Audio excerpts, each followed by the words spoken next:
Você sabia que cerca de 800 mil pessoas cometem suicídios no mundo todo ano? E que o suicídio é a segunda principal causa de morte de jovens entre 15 a 29 anos? Você sabia que o Brasil é o único país que teve um aumento de cerca de 7% na taxa de suicídio nos últimos 6 anos? Bom, pessoal, hoje eu vim fazer um vídeo sobre Setembro Amarelo. Já quero alertar logo de início que eu não sou psicólogo, eu não sou médico, eu não sou nada. Só quero falar de um ponto de vista diferente do que clínico, do ponto de vista de uma pessoa que já tentou suicídio.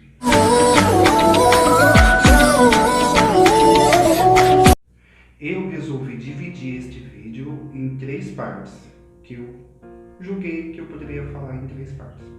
O vídeo é meu, eu faço do jeito que eu quiser. No aspecto psicológico. Vamos começar pelo princípio que não é só os depressivos que tentam suicídio e que cometem realmente o suicídio. Existem vários fatores, vários outros tipos de patologia que levam ao ato. Principalmente, tem pesquisas que os principais são distúrbio de humor, a impulsividade, que na hora da crise, né, que tem uma crise, às vezes a pessoa não tem nenhuma depressão diagnosticada, a pessoa está bem, mas numa crise de um relacionamento, numa briga com os pais, em alguma crise de sua vida pode fazer com que ela seja um potencial em cometer o suicídio. Como eu disse, eu quero falar mais sobre o meu caso, a minha visão, na minha experiência do meu momento. No aspecto psicológico da minha tentativa de suicídio, eu penso muito e notei o quê? Que foi muito da impulsividade de uma crise. Tenho sim depressão, tenho crise de ansiedade. Estive em uma crise muito forte, com pensamentos perturbadores realmente, com um sentimento perturbador muito forte dentro de mim que eu não conseguia descrever nem explicar e não conseguia conviver naquele momento. Era um sentimento de morte, de vazio, de desistência nenhuma, como se eu mesmo tivesse perdido de mim. Nessa crise, tive o pensamento de fugir do momento, né? E começou o primeiro fator que levou à tentativa. E eu não falei nada para ninguém, eu estava com o sentimento me sufocando, ninguém basicamente notou o que estava acontecendo, por não demonstrar, por não me abrir, por não falar. Aí estava trabalhando, saí correndo, não falei com ninguém, ninguém tentou me impedir e vim embora. Eu estava transtornado, não pensava direito, não tinha noção de atos, não tinha noção de nada, eu simplesmente saí transtornado. Ou seja, eu não tinha pensamento suicida naquela hora. Eu não estava sabendo lidar com as minhas emoções no momento. Eu vim embora desesperado, querendo achar uma solução do que eu estava sentindo. Não consegui chamar ninguém para conversar, não queria conversar com ninguém, tentaram até me ligar realmente, mas não conversei. Eu sempre tive vergonha de chorar para alguém, de expor as minhas fraquezas, medo do julgamento que realmente, infelizmente, acontece. Que me fez a não querer me abrir com ninguém, porque infelizmente a sociedade ainda é muito retrógrada em relação ao tema de doenças mentais, tentativa de suicídio e depressão. Então, no aspecto psicológico foi esse, a impulsividade, não saber lidar com a emoção, não ter um apoio, alguém para falar na hora para tirar de uma crise, não queria me matar, eu queria parar o que eu estava sentindo no momento. O segundo aspecto que eu quero falar é o físico. No momento da crise tem sim reflexos físicos. O que eu senti no momento da minha crise mais forte que me levou à tentativa de suicídio foi uma falta de ar tremenda, não conseguia respirar, uma taquicardia, uma elevação do batimento muito grande.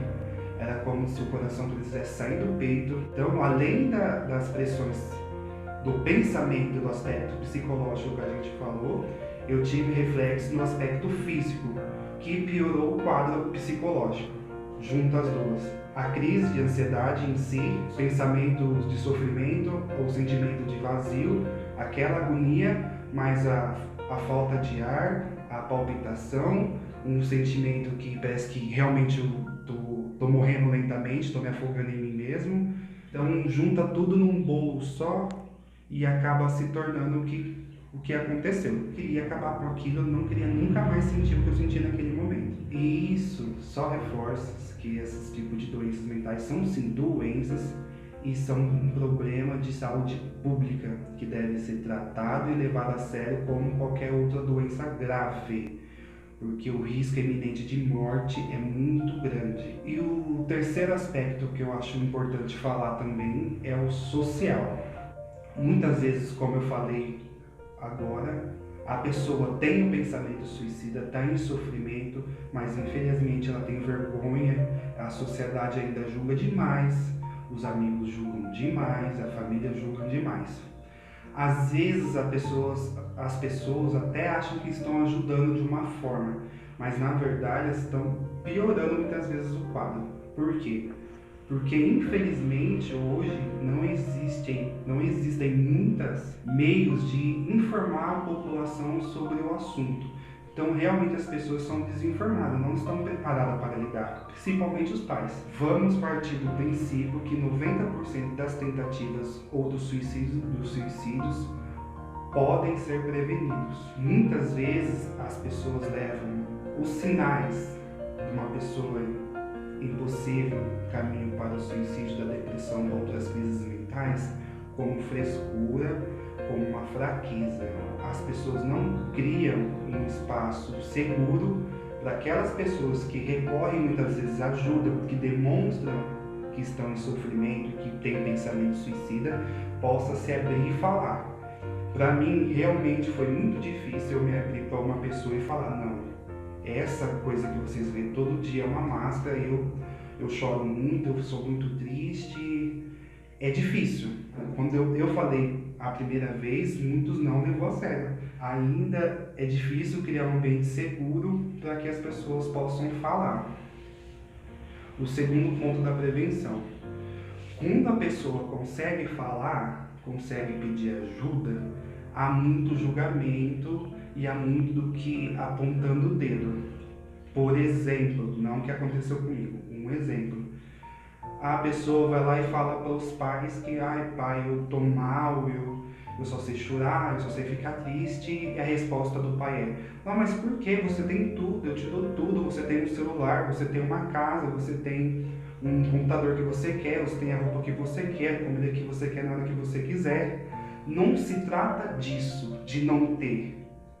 Se trata que às vezes a gente não vê um motivo para estar triste. A gente não quer sentir aquilo. Ninguém quer ficar aqui no canto, chorar e ficar triste. Ninguém quer isso. Diferente a tristeza, da depressão, de alguma crise de saúde mental, da tristeza por não ter um celular que eu queria. Quando a pessoa se abre para você, nós temos que saber ouvir. Nós temos 2 ouvidos e uma boca. As professoras na escolinha sempre falam, a gente tem que saber ouvir mais e falar menos. Às vezes, um desabafo que a pessoa tem com você já vai melhorar e prevenir 50% das chances de ela tentar um suicídio. E realmente falar alivia. O outro ponto é a pessoa tentou suicídio, não conseguiu porque ela está viva. O que acontece depois? A maioria das tentativas pode haver outra reincidência. Em minha experiência, o que atrapalha, né, na prevenção de uma segunda tentativa, porque eu passei por isso. O primeiro é o desrespeito à pessoa, a liberdade da pessoa, a liberdade de pensamento e a imposição, uma ditadura psicológica, entre aspas, não sei se existe esse termo. Proibições, não, você não vai fazer isso, você não pode fazer isso e você vai fazer isso. Sem me perguntar a minha opinião se eu quero fazer desse jeito. Você não vai sair de casa, ficar preso, você não tem escolha e pronto, vai ser assim. Tá errado, não ajuda. Eu sou uma pessoa que preza muito pela minha liberdade. Imagina como eu me senti em me sentir preso. Outro ponto, julgamentos após. Eu sei que os comentários são quase impossíveis de deter. As pessoas julgam, as pessoas falam que é para chamar atenção, as pessoas falam que é frescura. Do desrespeito à pessoa, do desrespeito ao valor da pessoa, o pensamento da pessoa. Faz com que a moral pessoal dessa pessoa caia muito. Então, para finalizar esse vídeo, eu quero deixar a seguinte mensagem.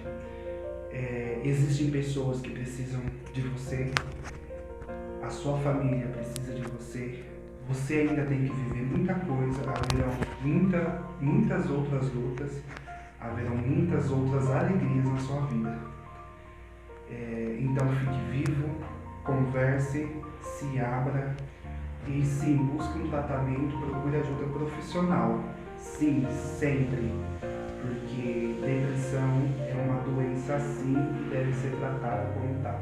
Espero que de uma certa forma tenha clareado em outro aspecto para vocês, em outro ponto de vista, além do que eu já tenha visto dos pontos de vista profissional, sim, de uma experiência e que possa ajudar de alguma forma. Muito obrigado por assistir até aqui e um beijo.